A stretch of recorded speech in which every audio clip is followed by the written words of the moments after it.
Some places don't feel empty. They feel abandoned with intention, like something was removed and never meant to return.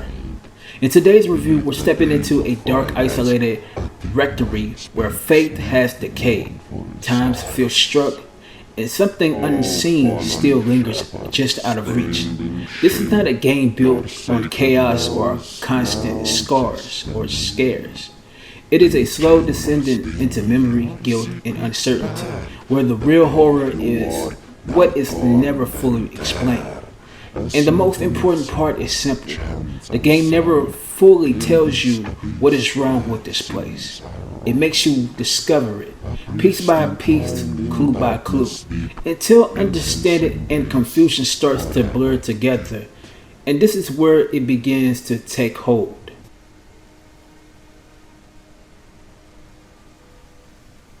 What Have You Done, Father builds its story around guilt, sin, and the idea of redemption that may already be out of reach.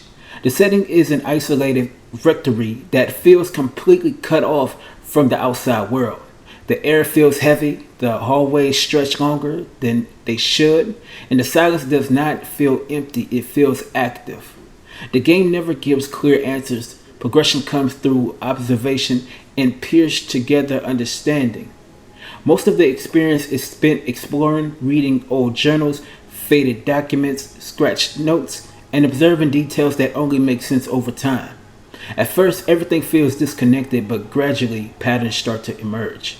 This is a place with an actual history that was never meant to be fully understood. The people who live here did not simply vanish without reason. Something happened that left an imprint on the building itself, as it was actually structured and is still holding on to it in a way. As the investigation continues, it starts to feel less like an exploration and more like unwanted discovery. What makes the story work is uncertainty. There is never full clarity about what is real and what is not. That ambiguity creates a constant low pressure that never really stops. At its core, this is a story about facing the past and dealing with consequences that can no longer be avoided. I've come here to speak the truth.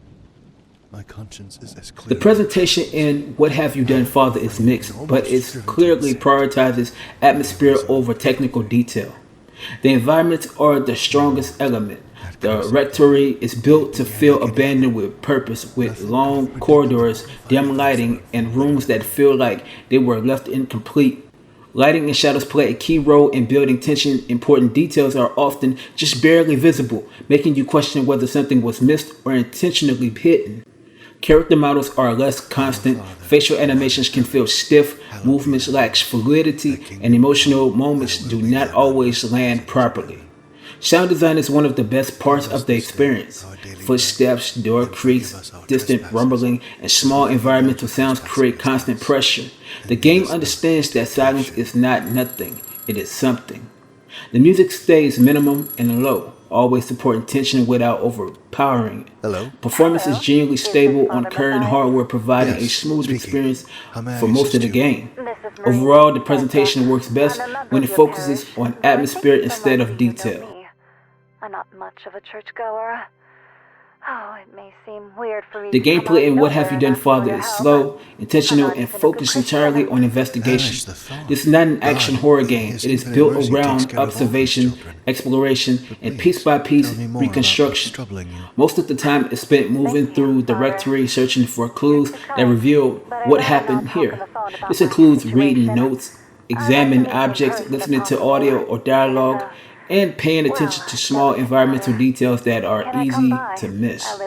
There are light puzzle elements, but they never take center stage. The core loop is all about connecting information and interpreting fragmented truth.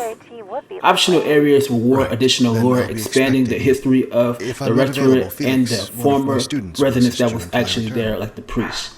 At its core, this is a game about patience, observation, and interpretation rather than action or reflex. I recall it well. Despite its atmosphere and strong idea, there are clear limitations that hold it back. The biggest issue is length. The experience is short and often ends right when it begins to build something that is strong with the momentum that it has. The gameplay variety is also limited. Much of the experience is walking, reading, and listening, which can become repetitive over time. Technical options are limited with a fixed setup that may not appeal to other players who prefer full control over settings.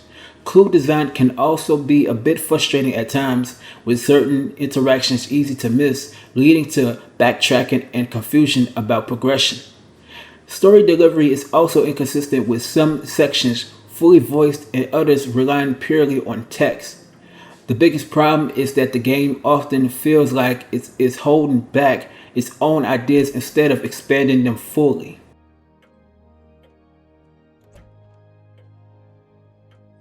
What Have You Done, Father is a slow burning horror experience that relies on atmosphere, uncertainty, and fragmented storytelling. It creates a strong sense of place and maintains a constant undercurrent of unease throughout. However, its short length, limited depth, and design frictions prevent it from reaching its full potential. It's not a perfect horror game, but it's an effective one. And for some players who enjoy slow, investigative atmosphere horror experiences, there is still something worth experiencing here. For that, I give What Have You Done, Father a 3 out of 5. And that wraps up the review.